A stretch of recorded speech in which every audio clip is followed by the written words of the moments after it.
Well, welcome everybody. For those of you who don't know me, I'm Moira Corrigan. I'm the president of Greyhound Pets Incorporated.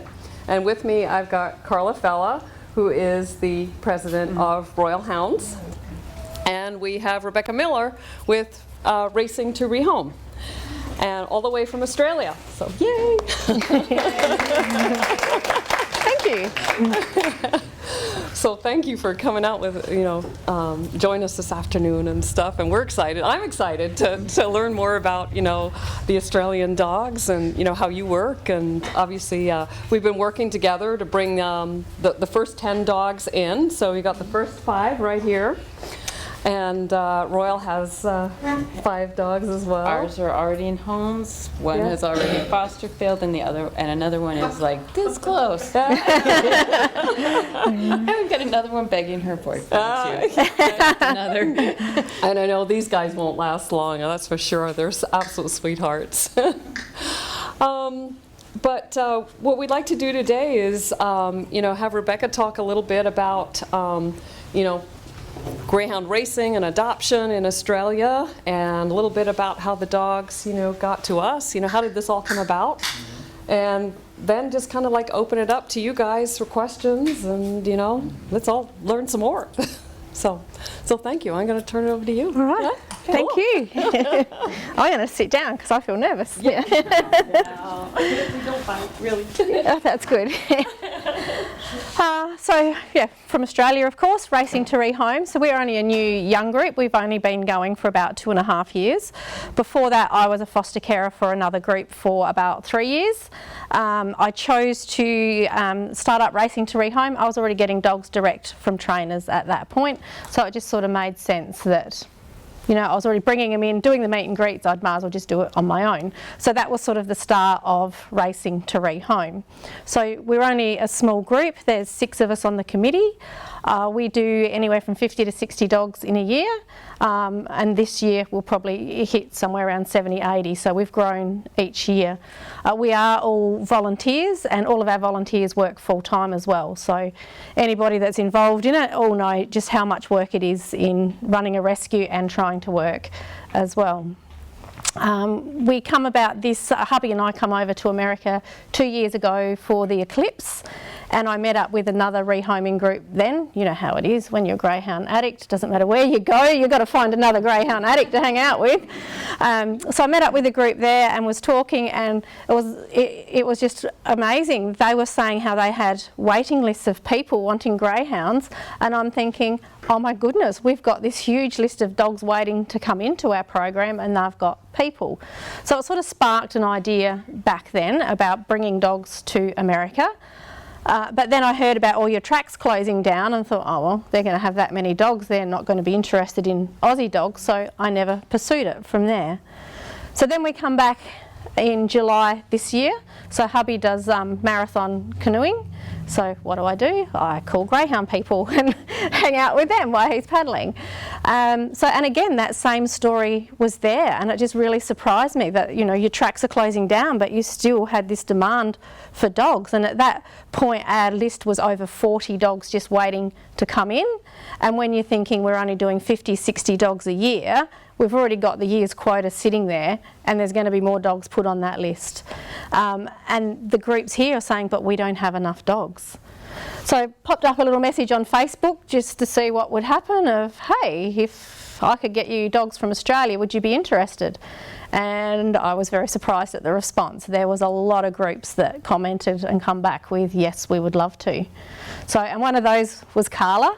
And on our travels we were going to be in Seattle, so Carla and I started talking and met up for dinner, and she said we would love to have some Australian dogs. So when I got home we were both working on how we could do it, what needed to happen from each end for this to happen, and what were the costs going to be for this to occur. So lo and behold, we went, oh my God, this can happen. And we were just like, wow, this can happen.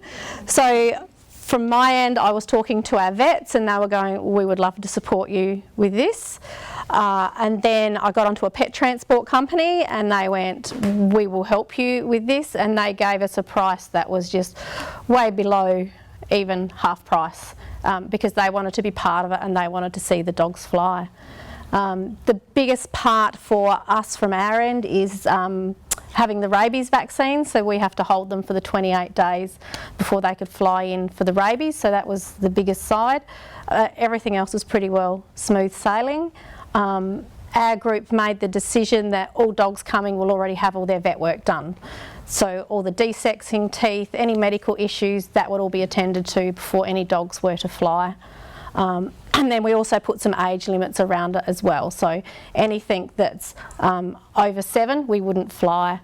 It's just a long flight, so we just thought that's too much. So that's basically it from us, I think. Yeah. So again, like these dogs that have flown in this time, like a lot of our trainers were very much on board. So our group does get funding from the industry as well. So they do help us with our greyhounds into rehoming them. They haven't contributed towards this flight, but our trainers have heavily donated to get this off the ground. So for us, like we have some really good trainers that will just go above and beyond to help us. They will do vet runs, they will do pickups, drop-offs, they will pay vet bills. Like we've got some really good ones, but then you've also got those that, you know, in our eyes don't do the best by the dogs.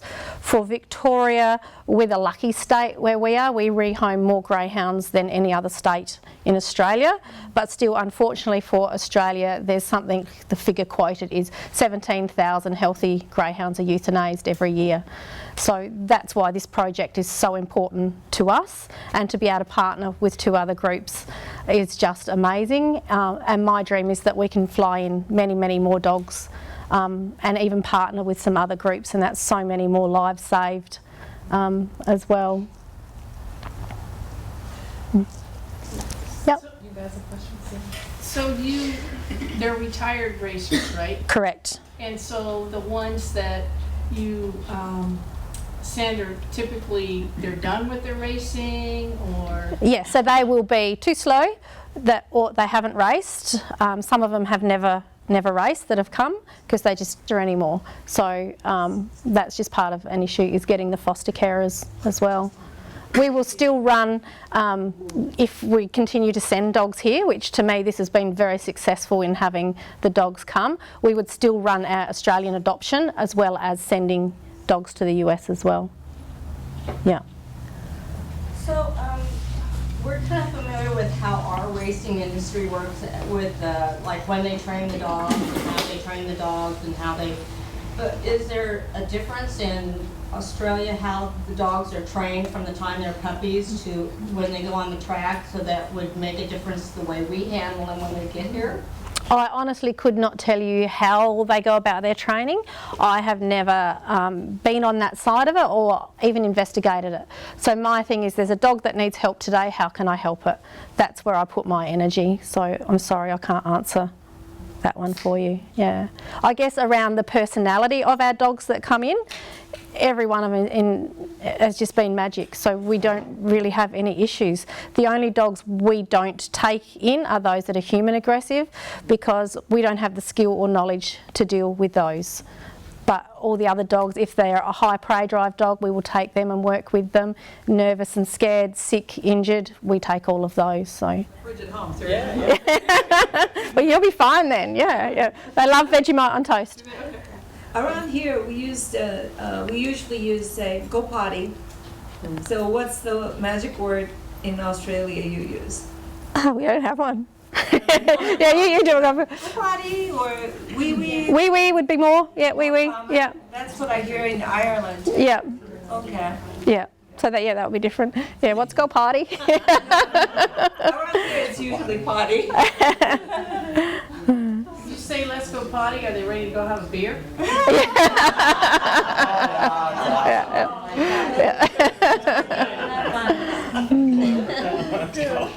Bill posted a Australian slang so that we would know how to talk to the dogs. Yeah, I did see that, but I haven't read it. Yeah. That's cute. Oh. So what does it mean for GPA? I mean, you're going to get more dogs now. There's going to be like a glut? We hope so. Oh, you hope so, okay. Yeah, no, we hope we can, continue to work, together and stuff. Mhm. It's getting, as you know, harder and harder to get the NGA dogs. As we go into 2020, I'll be surprised if we get any. Oh. We may get a few, but that's how Well, then difficult that's it good is for to you. get Okay. them. Mhm. And because we're so far from any of the tracks, the haulers want to haul 35 or 40 dogs at a time. Well, first of all, what groups, how many groups can take that number of dogs at a time? Right. And we do wind up working with other groups, but then finding 35 or 40 dogs is extremely difficult. The hauls that we're bringing in now tend to be some NGA dogs, some lurchers, some dogs off the farm, the young ones that are like just not showing promise or what have you. They're still NGA dogs. Right. But, so it's quite the piecemeal to put the loads together now. So it's a good So, thing. and as we go into 2020, there are only 4 trucks. I lost track now. 4? I forgot. I think there'll only be, after the end of March, there are only like 4 tracks left in Florida. And they all have to close down by the end of 2020. There's already news out there about Arkansas closing down, Southland. And then you're left with West Virginia, Iowa, Texas, and what am I missing? Is Kansas still count? Is Kansas still Kansas is have? Well, they're just a breeding Oh, area. They yeah, don't right. race. Yeah. I might be missing one in there, but anyway. So the number of dogs going around and the next loads that we're taking, there are a number of brood moms on the load. So they're not breeding them. If they haven't already had a litter, they're going to be too young by the time that racing. So anyway, it's a good thing, right? So for us- Somewhat it's a good thing for the dogs, but for those of us who love them and want to have them, Yeah. it's hard to find them. Yeah. But for us, it's great. For years we've been taking, expanding out into the international dogs and the lurchers, from the Midwest and what have you.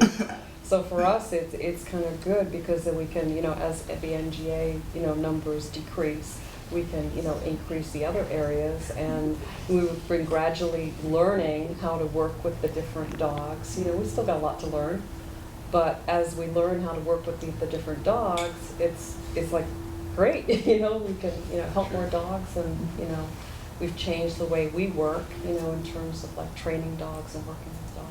So. I think my biggest concern when we started this was the flight, like that 15-hour flight, because I think like for you and in America, flying dogs is no big deal, but for us it's something way out of the box and very different. So that's what I was really nervous about. So when I was chatting with Lenny from Pet Travellers about it, he said, how are you flying? And I went, well, I'll be in economy class. And he goes, well, those dogs are going to be in a crate where they can stand up, turn around, lay down. They're going to be way more comfortable feeding than you. So I asked to book my own crate next to the dogs, but apparently it's not allowed. So, but like when they landed, to see them all happy, standing, wagging, like that was just, yep, this is good, this can happen. And that's what I wanted. That's why I come on this trip, because I needed to see how those dogs landed and how they stepped out of those crates, because we do this because we love the dogs, so their welfare was our highest priority there as well. Sorry, you had a question? I wanted to ask more about the flight. So there were 10 dogs. Were they all attached to your ticket as luggage, or did they come as cargo? Did you have to come? So what are Yeah, yeah. So that was one of the things that took us a little while to nut out, because I believe when you're flying dogs from other countries, you can attach a dog to your ticket and they're flying with a person. Whereas for us in Australia, you can't do that. So they have to fly as cargo. I could give, so if I was on a set flight, I can give my flight to the travel company and they will make sure my pet is on that flight, but they have to fly as cargo. So for this trip, we did it as reverse. So the dogs were all booked onto a flight and then I booked my ticket, making sure I was with the dogs. So I didn't have to fly with the dogs this time. It was just an important part of the process to make sure that what we were doing was in good interest of the dogs and our partnership with Carla and Moira's groups as well. So yeah, it's quite different from Australia to here, from other countries, I think. So when you ship the dogs from Australia, we typically hear we need a flight buddy, but you don't have to have a flight buddy. They ship as cargo, and then somebody would meet them at the arrival. Correct. Yeah. But hey, we had so many people saying, I'll be a flight buddy. Like they all wanted to fly with the dogs. And then when I said, oh, actually we don't need them, because that's what we thought to start with, they were all so disappointed. But I've still got some of our volunteers saying, well, you know, when some dogs go, I would actually like to go with them as well. So you'll probably see a few more visitors coming as well. Yeah, yeah. Is there some sort of limit on how many you can take? I know some of our flights, or some of the flights that like from Ireland and stuff, couldn't they just take 10, 5 is the max or something?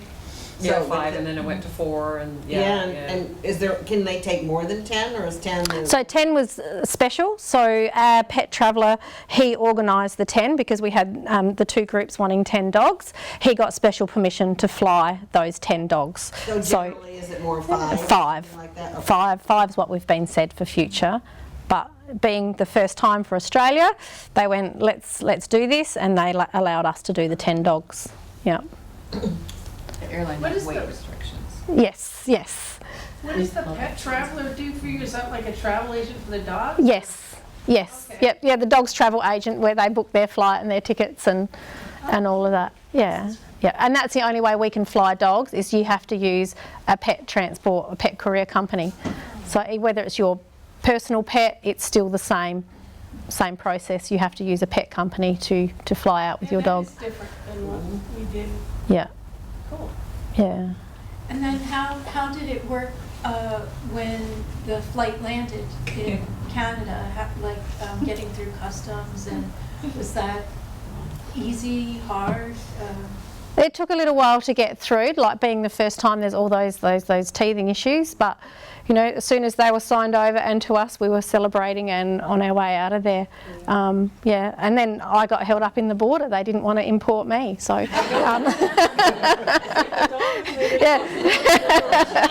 I'm watching the dogs cross the border while I'm sitting in the car waiting in line, and then get told, no, you've got to go inside. It's like, well, how come it was so easy to get the dogs across the border, and I'm in here having to get stamped. Yeah, I didn't have my rabies shot. No, I didn't. But yeah, like I didn't sleep much on the flight, because you're sitting there knowing these 10 little babies underneath in cargo flying, and you can't go and visit them. And yeah, I didn't sleep much, because all I wanted to do was get off that plane and see the dogs. So Yeah. Look at them now. They're just they're crashed out. Do they fly them medicated or just regular? Just regular. Oh, Yeah. That's amazing. You're not allowed to medicate the dogs at all on the flights. Okay. And it's actually a danger that if they happen to like wake up in mid-flight, let's say the flight gets delayed or it wears off fast or whatever, then all of a sudden they wake up with all this noise and dark or whatever, and they get startled, and that's where they can get hurt themselves or what have you, because they're frightened. Yeah. As opposed to they take off with the flight, all the new noises and stuff, they kind of go with it, they hear it all the way They along. acclimate to it. Yeah. Okay, that makes sense. For this flight as well, Lenny at Pet Traveller also got special permission to video even the dogs being loaded onto the plane.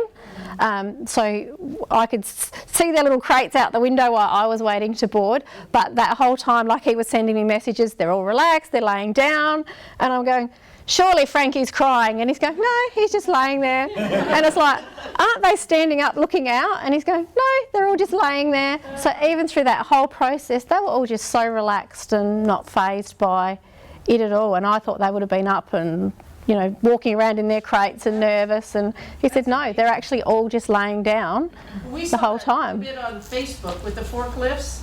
Yes, yep. That was Interesting. Yeah, well, that was different, but they all seemed to cope. Yeah, it didn't seem to really faze them. They just kind of stood in there along for the ride, and, you know, they were fine. Yeah, and We pulled them out of those crates and they were tails wagging and just like, you know, hey. yeah, like, and I thought about the forklift. Sorry, 1 second. Like myself, and I was thinking, oh, that was scary. But then I thought, you know, when we put them in a dog trailer, there's so many noises. It's probably like in the crates, they're not really seeing the big forklift that's moving them. It's probably not really a lot different to how we manoeuvre them anyway. It was just that horrible beep, beep, beep noise. Right. I'm curious, and you know, you have so many dogs, right? So how do you choose the dogs that you want to send overseas? We've got we have a wait list. So our process is we have all foster carers. So all of the dogs will come to me. I will get all of their vet work done, and then They're already in a foster home in Australia? No. So for us, we have foster homes, so they'll come in, and I do it by how long the dog's been on the list. So, you know, if a dog's been on the list for 3 months, I'm trying to find that suitable foster carer that will take that dog. So when we come to send dogs here, it was who's been on our list for a long time. That's sort of how we chose the dogs, and then it was a bit about, so there were several on this flight that were due to be euthanized, so we grabbed them and put them on the flight. Then there were several trainers that come on board and said, if you can take our dog, we will pay vet bills and we will donate to the flight. So that's how those dogs were also selected. And then we tried to blend the colours a bit as well, so that we were sending a range of dogs and a range of different personalities to help these ladies put them into homes as well. Carla was communicating on different homes that she had, and when you work with the trainers regularly, the same trainers, you generally know what their dogs are going to be like when they come in. So a bit of that come into it as well, knowing, you know, we need cat friendlies. This trainer, if they tell me their dog's cat friendly, 99% of the time they're right. So those sort of things went on as well. So when you say they're on the list, you're talking about the dogs that are in the farm or in the tracks? Yes, so a trainer will send us a booking form. So if a trainer wants to retire a dog, they will fill out a booking form with us. So then that gets registered in our database of the dogs, and then as we bring them in, we will review that database. First thing is, how long's the dog been on our list, and then matching it to the suitable foster carer. For us, the hardest ones to rehome are the big black boys, because we have so many blacks. Girls are usually more popular than boys, and your black dogs are harder. So go big black boy. That's your hardest ones for us to rehome. Yeah. Same thing. Yeah. And then when your foster carers as well, we have more foster carers that want to foster girls than boys. So your boys will sit on your list waiting a lot longer than, you know, your pretty little girls. So the dogs that are coming to us, maybe in the future too, they could be anywhere from the ones that's been in a foster home or the one was just on the list, so they're directly from the track. Yeah, so moving forward, not likely to be coming from a foster home. So this time the dogs were fostered with people because we don't have kennels. So we didn't have anywhere to kennel 10 dogs, and to us this project was really, really important to hopefully pave the way that many more dogs can fly in and be saved. 28 days for the rabies. Yes, yep. So in the meantime, I have set up some extra runs at home. To move forward, we will need to find some kenneling for dogs. But if, we don't have the number of foster carers, so if we're to foster the dogs before they come, we can't also run our Australian program. And we want to be helping as many dogs as possible. So if we can run our Australian program and be sending dogs to the US as well, that's best case scenario.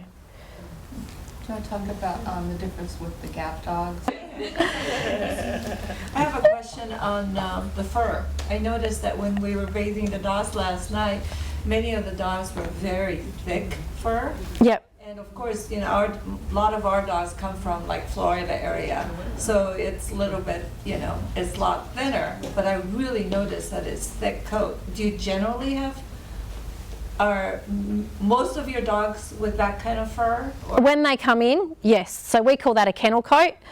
So if trainers aren't coating their dogs, they get that fur, like a horse, you know, so they have a summer coat and a winter coat. So they can be quite fluffy when they come in, but once they're in a home and in that pet environment, they'll go back to just having the same coats. So do they stay outside all the time? Yeah. Oh. So because I think your kennels are more, like your racing industry more have kennels like this, is that correct? Yeah. Yep. So ours have actual kennels, so ours have a minimum size, which I think has to be 1.2 wide by 2 metres, maybe a bit over long. So they are more in a kennel type than a crate. Individual, yes. Are they outside though or inside? Inside. Inside? Yep. Yeah, and it depends on the trainers. Some have like an outdoor run from that as well, that they can shut the door, so the dog's got their kennel inside and they can open the door, and then dogs have runs outside also. Yeah. Yeah, and it really depends on the trainer. Like some are fully in a shed and others have, you know, a kennel and an outdoor run. So it depends on the facility really. Yeah. Yeah. Do the trainers in Australia actually own the dogs? Or is it like here in the US where an owner may or may not have ever seen his dog, and then you've got the trainer that actually works with the dogs? There's also like the kennel, you know, owner or what have you. Yeah, the same. Both. Same sort Both. of- Yep. Yeah. Yep. Oh, okay. Yeah. So in my view, where our issue comes through with the industry, like a lot of our trainers love care for the dogs totally. But where the issue comes in is there's no responsibility back on an owner. So if an owner's dog isn't winning, or they decide they don't feel like it anymore, they just walk away from the dog. So then the trainer is stuck with the cost of the dog. They're also caught up with it's not their dog, so they can't rehome it without the owner's approval. So the trainers are a little bit caught in the middle in that situation. So yeah, there needs to some way be more accountability back on those owners for the dogs. Yeah. Yeah, I know when we take dogs, there always has to be that permission from the owner to. Yes. Yeah. Dog. Yeah. Yeah. So we have to get the owners to sign a form so that the dog is then surrendered to us. So. Just curious, like with the National Greyhound Association, you know, the registered dogs, we find out the owner, the actual owner of the dog, and we can have them sign, and we can change the certificate of the ownership to us. But does that, something like that happen in Australia? Yep, so when a dog is adopted, so when we take a dog from a trainer, they will sign the dog over into Racing to Rehome's name. So then it's our dog, and then when we rehome it, we fill out another form transferring the ownership from us to the new owner. A little bit different. New owner meaning to the group. No, new owner. So if you adopted a dog, it would be in your name. Okay. Yeah. Yeah. So do you do it different? Well, here, the dogs are turned over to us, you know, their permission to give, but the owner on paper still remains the original owner. And that's what you mean. Oh, okay. Yeah, no. You can get that transferred to yourself. But yeah, many of the dogs that we place, we technically don't own. Oh, okay. Yeah. No, so that is different. Yep. Yeah. Yeah. Yeah. Yeah. There's a fee to transfer them to. Yes. And Yeah. part of that fee is donated to the adoption groups. Yeah, no, we don't pay a fee, so that's a free. A free. Yeah. Yeah. So we have 3 registrations. So we've got our local council, shire, is that what you call them as well? What else would you call governance? Don't know. And then your microchip, and then also your GRV, their racing transfer as well. So when we adopt a dog out, there's 3 areas that a dog must be registered. County shire, is that what you call them? I guess maybe Yeah. county. Yeah. Now, are Yeah. all the dogs required to be microchipped in order to race? Yes, they are. Yeah. Yeah. Yeah, that's different here in the other. Oh, aren't they all microchipped? We microchip them before Oh. we place them in a home, Okay. but they're not microchipped before they come to us. Ah, there you go. So do these Australian dogs who are microchipped, do they stay with that or do we change it We're going to change it to us. to us? Yes. Okay. Yeah, the microchip number would be transferred over. We, Yeah. we transfer the chips to us so that Yes. it's just a backup safety net for the dogs. So Yes. in case they get loose, then Yeah. at least we can get the dog, then we can worry about finding the owner and stuff. Yeah, so, but we are different in Australia in that way too, that once the dog is adopted, that microchip is then signed to that new owner, whereas you keep them in your, Yeah. which I like that process much better. Yeah, because if a dog gets out and the owner can't be found, at least we can, That's yeah, why we like it, because then it's another contact point, I guess. that you can get your dog back, yeah. Do you see Yeah. do you see many returns when you adopt? Oh, yeah. Yes and no. They seem to go in ebb and flows. Like you'll have absolutely nothing, and then one week the phone will just ring and ring and ring, and you just think, well, huh? But yeah, normally not for anything of the dog. Change of life, Yeah. separations, illnesses are mostly where they come from. Yeah, but we always take our dogs back. Always, always, always. Yeah. In your area, are dogs required to be muzzled out on the public? Not now. They used to be. That is a new law that's. How long ago was that? I think it was only started January this year. Oh, okay. That changed. Very new, yeah. Our foster carers are still expected to muzzle dogs when they're out walking them, purely because we don't know about the dog. And they can't be responsible for someone else that might have a little dog that runs up. And if there's an incident, then, you know, that dog's reputation's now tarnished to adopt it out. So, and until we know a dog, it always wears a muzzle. And if that dog does go out and it does have some prey drive, we will always recommend that they keep the muzzle on when they're out walking the dog. In our racing dogs that have tattoos in their ears, is that similar? How do they identify the racing dogs in Australia?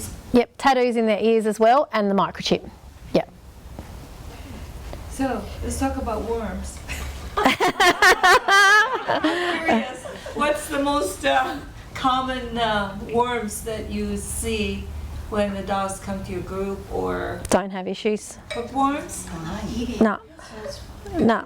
So Parasites? intestinal parasites, We don't really have issues with worm. Like, we'll worm a dog when it comes in and have it on a regular a worming thing. If a trainer is caught with a dog with worms racing, that dog won't race. So our trainers are pretty good on worming their dogs and flea treating and all of that as well. So I don't get dogs with worms or fleas.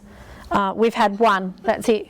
One. Wow. Yeah. That's nice. Yeah.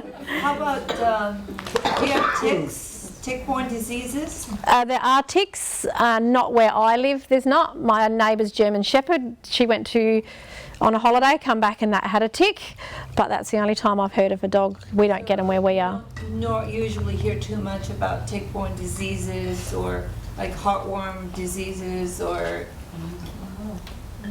Huh. Nope. No, we don't really have heartworm where we are either. I believe New South Wales do. No rabies. So all of these dogs were heartworm tested before they come. If I get a dog from New South Wales, I'll heartworm test that. But ones I know that have been in Victoria, always lived in Victoria, we don't. Yeah, and you weren't, so don't worry. Yeah. That's nice. So do most of your dogs then come from Victoria then? Yes. Yep. Okay. Yep. So we have started getting contacted from New South Wales to take dogs, but we've just got such a huge list now. Like, how you can only do what you can do. Like, how do you help more? So you send them to America. How often, I mean, it's probably going to have to be discussed, like how often we can take dogs and how many at a time. But Yep. I can only talk the dream. So, history about how this worked and yeah. Now, it's there- that there's, number and it's like, oh, I know. dogs. now there's certain restrictions, right, on the when you can fly the dogs because Yes. of the heat and stuff, right? Yeah. Yeah. So I believe it's called an embargo. Is that what the word they use? The heat embargo. I don't Right. They call it. Yeah. I'm pretty sure that's. Yeah, so that was sort of December, January that you can't fly. Too hot for us and too cold for here. So is the main route going to be to Melbourne, to Canada, Vancouver, Canada, or have you thought about other West Coast? Well, it would be nice if we could fly direct to Seattle, because that saves a lot of driving and a lot of work for the groups here. But at this point, the closest we can get the dogs by flight is to Vancouver. Yeah, yeah.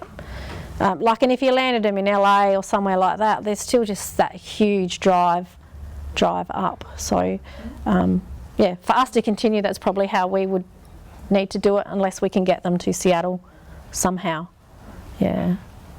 Yeah, it was still a work in progress, trying to figure out the best, what's going to work the best long term. I think we need a PI van then. I know. We need to gear for that. Yeah, we're about to apply for funding to get a vehicle as well, because if we're going to keep doing this, I need to be able to move 5 dogs. So I've got a trailer that takes 4, but when it's hot, I can't use it because it's not air conditioned. So there was, heading to the airport, I had 4 dogs in the trailer, 4 dogs in my car, because we had to be able to get 10 dogs to the airport. So, yeah. And you're not close to the airport either, right? No, it's about a 2-hour drive to the airport.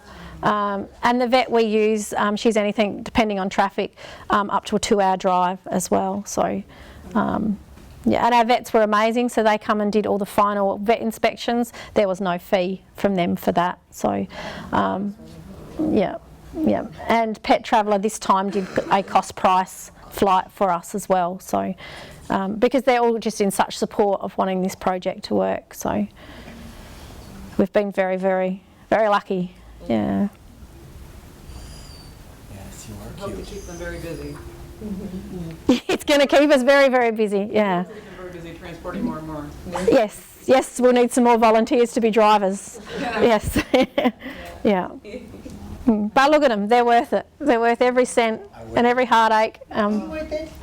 They are Yeah. just lovely. Yeah. So these 3 were all in foster care. The 3 girls. Yeah. So this is Lucy. So she was living with a retired couple. The next one, Topaz, she was living with another boy greyhound and some children. And then little Lola up the end, she was with a single lady, and she went to work with... Yes. She went to work with her mum every day.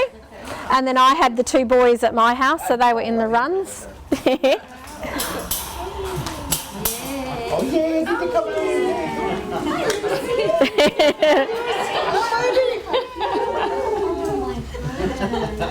So how many dogs do you have at your facility, or is it all at your home? So it's at my home, so I've got 5 runs out the back. So I've usually got a couple dogs there at a time to go out to foster carers. So I'll bring them in, have some desexed, waiting, ready to go for a foster carer. Or if I know a foster carer is about to be free and what sort of dog they need, then yeah, they'll come in. Foster homes do you have available to you? So usually we have about 10. At the moment we've got 13, but usually there's about 10 active at a time.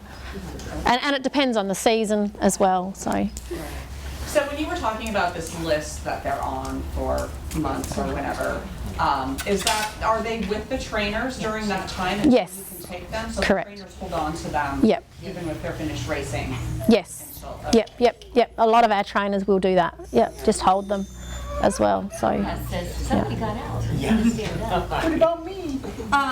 The names that they came with, is that part of the registered names, or or the names that the dogs came from the trainers, or did you name them? So a little bit of both. So they all have their race names. Right. So Lucy, she was already named. The little fawn girl, she didn't, so her foster mummy gave her a name. And Topaz is a new name then? yes, Topaz is a new name for her, and Lola is a new name for her. So those, Floyd's always been Floyd, and Frankie, he was Frankie when he come to us, so they've kept their names. But yeah, if they get a really ugly name that we don't like, we'll change it. Same name.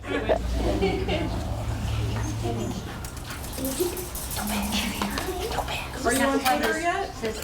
No, I'm not on Twitter. No, here I'm saying yes, Facebook me. Some days I don't even get on Facebook for days because life's just... No, that's a good question. Yeah. Like we find, the NGA... Do you usually clip them or Dremel? Clip. Clip? Yeah. The dogs are So when a dog comes in, we get the vet to do it when they're sedated, just to get them all done. Everything gets done at once. Yeah. Yeah, but my dog, she tries to eat me when I do hers. Do all your dogs get, spayed and neutered and what have you before they're adopted out? Yes, yep. So we do them all. Yep, dental, desexing, full health check, nails before that. And then if there's any other issues, that's all taken care of as well before they go. So we will put them into foster care like as soon as they're desexed. If we've got foster carers that we can rely on for that, as soon as they're desexed, we put them straight. Because we'd rather them there than in a kennel once they've had their vet work done. Are they marked any spaying over there, like with a little tattoo? Yeah, they get another tattoo. They get a green circle with a line through it in their ear. So it shows like they've Yep. fixed. Yep. Why is their stomach shaped? That's from being desexed. Oh, yes. Yep. Hello. Yeah. Do you need to go out potty? Maybe. Well, Lucy trained them all. She said, if you cry just a little, they'll come and let me out. Here you go, Chris. Well, there's some of us who are fans of those big ones. Yes. Yep. We do notice there seems to be a lot, though, that come from Australia that are black. Yes. Very prominent black. Most are black. Yeah. But yeah, I could have kept Floydie. I love Floydie.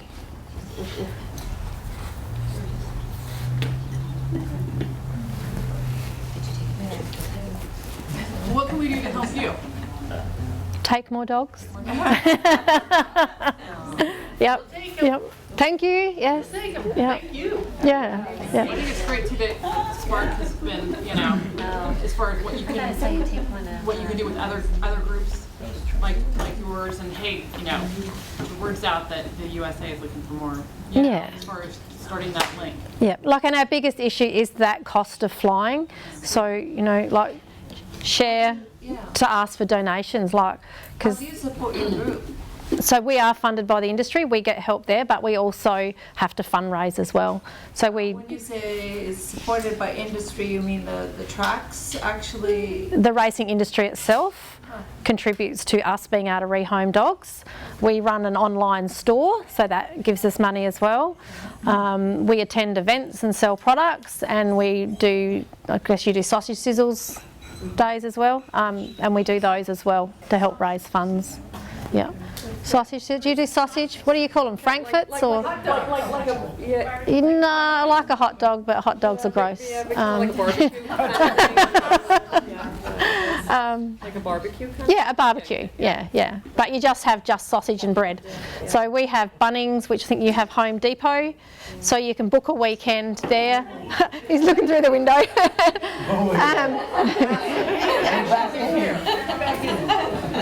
Yeah, and that'll give us generally $1,000 a day. We can make it a sausage sizzle. Yeah.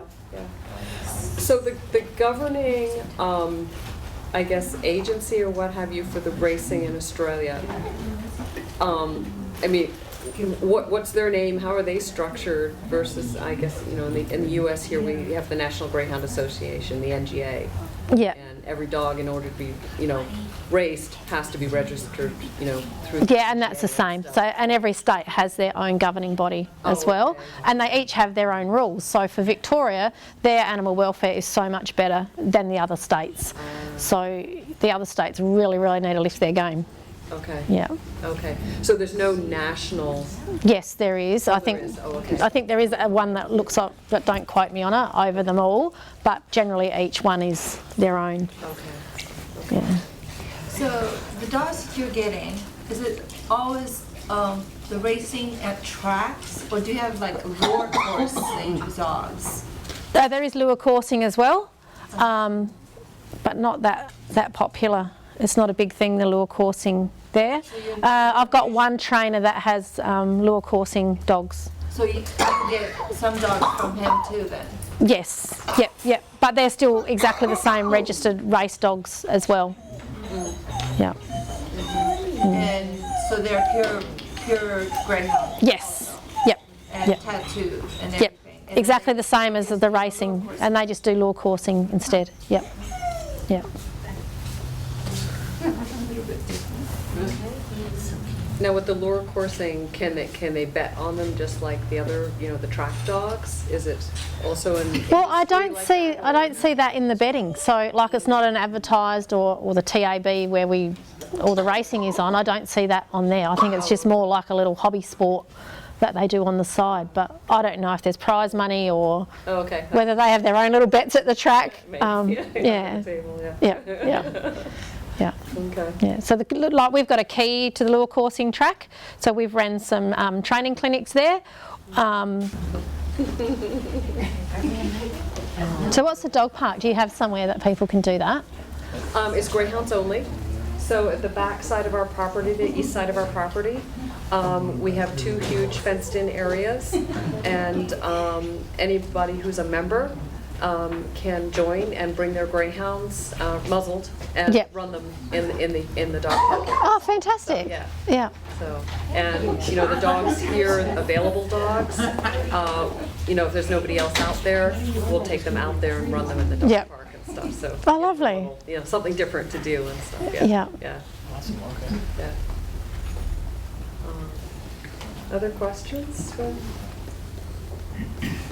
Well, I want to thank you. This is like, thank you for entrusting these dogs to us. Thank you.